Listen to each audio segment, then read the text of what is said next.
Welcome to Inspire Change, a new inspirational and motivational broadcast that strives to empower men in a positive way, designed to educate, empower, and inspire even the busiest individual on the go over that first cup of coffee. Please join me in welcoming Gunter, international psychologist, author, speaker, and producer. Welcome everybody to Inspire Change. Now, in the last few episodes of the podcast, talking about inspiring change and how we can become a better self, I focused on the idea of self, and then in the last podcast I talked about, what comes with self, what helps us to understand self better, and therefore help to understand how it is that we relate to ourselves and, the world around us and the people in it. And the thing that I want to focus on today is how to put this in practice, because a metaphor that I often have with the idea of self, it's a bit like gravity. We know it's there, but it's often difficult to define, so we define it through other things like roles and actions and values and attitudes and beliefs. So, we talk about things like self-esteem, self-worth, self-belief, self-doubt, self-acceptance. Okay, and this understanding of self in relationship to is a really important idea, because it's not an either-or situation, it's really an inclusive one. And you've heard me talk before about the whole notion of and also rather than either or, so going from the binary to the holistic. So this year especially has given us a lot of food for thought about how we live together, about how we cope ourselves, what it is that makes us cope better or worse. So 2020 has been fundamentally a testing ground, perhaps in some ways a proving ground for both who we are and what we're doing. We in Australia had massive bushfires, same in the United States, and then we got hit by the pandemic. And it was really interesting for me to watch this, because the pandemic has truly challenged a lot of people in terms of their capacity to cope, but also their ideas about what's appropriate in terms of coping.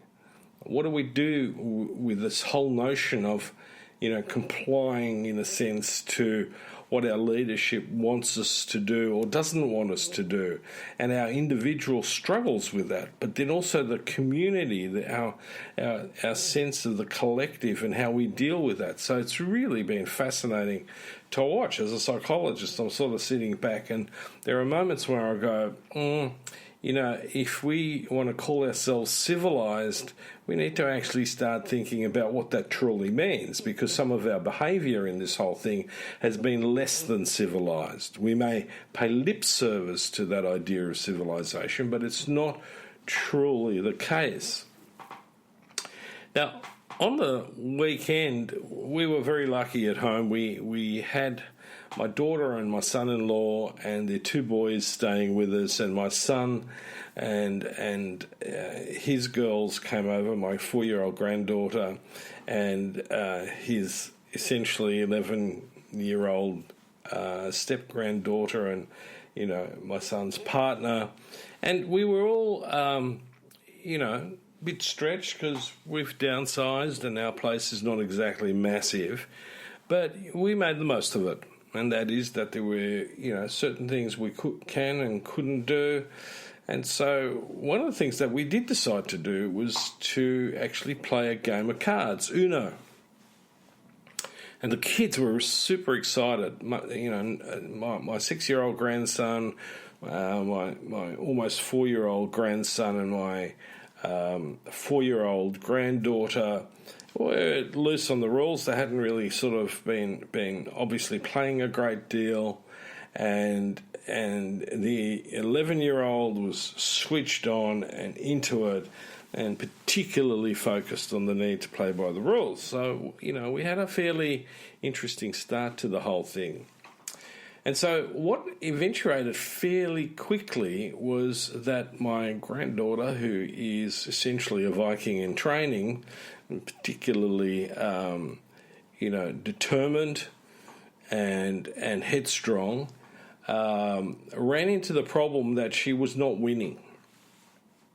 And so she was getting somewhat upset, especially when, she was told that, no, you can't put a green card on a yellow card unless you've got a transition card. And she's getting upset, and she's going, and here's the important bit, but I just want to win. And so my son's partner and I were trying to now explain to a little rambunctious 4-year-old that, well, that's all very well, but the game has rules, and that in order to play the game, you need to be respectful of the rules. You need to play by the rules. And that, in that context, you can either win or you can lose the game. But winning or losing is really not the main issue here. It's being able to play the game. That's where the real experience lies. And sometimes you win, sometimes you lose. And she, at this point, was just really not into that. She was still absolutely convinced that this whole thing needed to change, because she was determined that she wanted to win. Blow the rules. And so we then started to talk to her about, well, when your cousin wins, it's about feeling happy for him. And yes, you can feel sad, but you can't chuck a temper tantrum about this. And, sure enough, a round later, her cousin wins. And that's when the penny started to drop, because he was happy about winning and she loves her cousin. So she's sort of now conflicted. I love my cousin, but I lost. But her temper tantrum eased off. Because we then said, well, how about we play another game, and there's a good chance that you can win. And she, instead of turning up the temper tantrum some more, decided that was actually a really good idea. So we're now not challenging the rules anymore. She's willing to engage in another game, taking the risk that she could win or lose. Now, a lot of you will probably sit there and go, I'm talking about a particular geopolitical event. And yes, I am, but I'm actually not that interested in some respects with that. I'm more interested in us as individuals thinking about this from both an individual and communal level. I could argue that life in general is a game that we are playing, and part of that game values, attitudes, beliefs, and rules. And when we try to play outside of the rules, not so good things happen to us. For a start, a lot of people get upset. And so, what's the in a sense the takeout message in my granddaughter's experience? Well, firstly, it came down to emotional regulation, because we were all, as adults, pretty focused on the fact that if you keep having a tantrum about this, you will not be allowed to play the game. So you got a choice. Regulate what you're feeling. In other words, step outside of the tantrum. You can feel sad, but you can't act out. If you don't act out, you can play the game. If you act out, you stop playing the game. And we're not interested in whether you're winning or losing.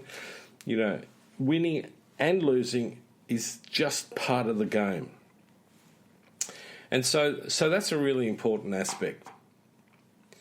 And the other aspect to this is not only just regulating emotions, but being able to cooperate. The key factor in games is that we cooperate with each other to play by the rules, and because the game's fun, at least in some cases, or that the game is useful, purposeful for us on another level. And this is where I watch a lot of adults in our culture, both at the micro level but also at the macro level, struggling with that idea.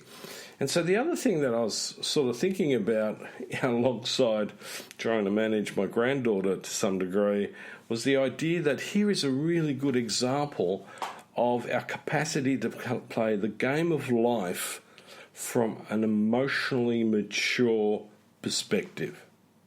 In other words, we're talking about emotional intelligence. Now, that doesn't come to us out of the blue. That's something that we're socialized into. It's something that we learn, and we need to have the appropriate role models to help us understand this from childhood onwards. And some of us, in the ripe old age of 50, 60, 70, are still trying to get our head around that. Now, to me, that's sad, because not only have you made your own life difficult, but in that instance, you've also made other people's lives more difficult than they need to be. So, key takeaway: the game is more important than winning or losing. What's even more important is how you play the game. And that game needs to have a purpose, a higher purpose than simply you being in it. Okay? Now, interesting thing that happened at the same time, I was looking at LinkedIn, and Sean Thompson had replied to the trailer of, a documentary about Greeks. And he offered the suggestion that the Greeks have given us essentially three things. And that is that they have given us the notion of democracy, which is the power of the individual. The second thing that the Greeks have given us clearly is the idea of ethos, and that is character. And the third thing is telos, which is about purpose. Now, if I look at this from my perspective, especially from the ideas that I'm putting forward in Making Good Men Great, what is the first port of call? Is it the power of the individual, or is it ethos, or is it telos? Right? Now, my argument is that the first thing we are socialized into are values and rules of the game of life, and that is what is it to be a great man. And the Greeks, in many respects, were very clear about that. They had a very precise notion of what that means to each individual man within the community, within the Greek state, both religiously and so on. And so I want to challenge all of us in this game of life to embrace, firstly, the development of my character, my ethos. Okay? And secondly, in order to leverage that, I need to develop a sense of purpose, telos. Now, the Japanese have a very important philosophy around that called ikigai, and that is how to learn and understand what my purpose of life is. So I'm playing the game of life, but what is my purpose in that game of life? What is it that I need to identify, to work with? And I think in the next podcast I'm going to touch on ikigai in a more in-depth discussion. But at this point, as a entry into that whole idea, I do want us to be very clear about the challenge of making the game of life more important than whether you win or lose, because you don't actually win or lose all the time. We win and lose progressively through life. There are days when I'm coming out and I've really, give myself a high five going, yep, today was absolutely brilliant. Passionate about what I do. And I might have another day where I go, you know what, I'm really struggling with this. There's something in today that really challenged me. And, the character is not about, how I accept this, but how I rise above my loss. But sometimes I also need to be able to rise above winning in order not to gloat at the misfortune of somebody else. That is, to be happy for someone else's win, to be satisfied that I've played my part in this process according to the values and rules that give me ethos, give me character. And this is one of the things that I think we need to emphasize, not just in general parenting and in general life, but it needs to be a fundamental and intrinsic part in our process of education. There are times when I think that we can focus all we like on developing super academics, but unless they have a clear sense of telos, purpose, and they have ethos, character, we're entering a shit show. And that doesn't matter whether you're a scientist, whether you are a doctor, whether you're a lawyer, whether you're a politician, or whether you're the butcher down the road. Whatever it is, whatever endeavour in life, the game and the rules and what makes up the value of myself in the context of that are essentially a process that stays the same. It's consistent. It's a bit like quantum physics. Not that that's necessarily easily understood, but we're getting there. So again, I want all of you to think about this very deeply, especially at a time where a lot of our sense of purpose, our character, and the idea of democracy is being challenged. Surely we can accept that occasionally we're going to lose. And to round it off, if you win all the time, you're going to get bored of the game. You're going to walk away. I know from playing computer games that if a game was too easy, I'd play it for a few hours, and then if I got through that too quickly, it was off. I'd delete it from my computer. But if it was challenging and I would lose and then I would win a bit and then I would lose again and lose again and lose again and then I would win, it's called in psychology intermittent reinforcement. And that is one of the most powerful ways to reinforce participating in the game of life. And on that note, I'm signing off. Till next time. Thank you for listening to Inspire Change with Gunter. Gunter Swoboda does individual and group coaching for men looking to grow. For more information on this and the global Making Good Men Great movement, check out goodmengreat.com to get into contact.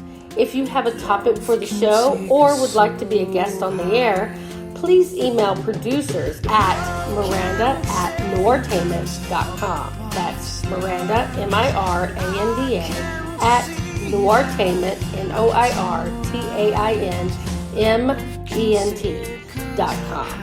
Thank you, and always keep inspiring change.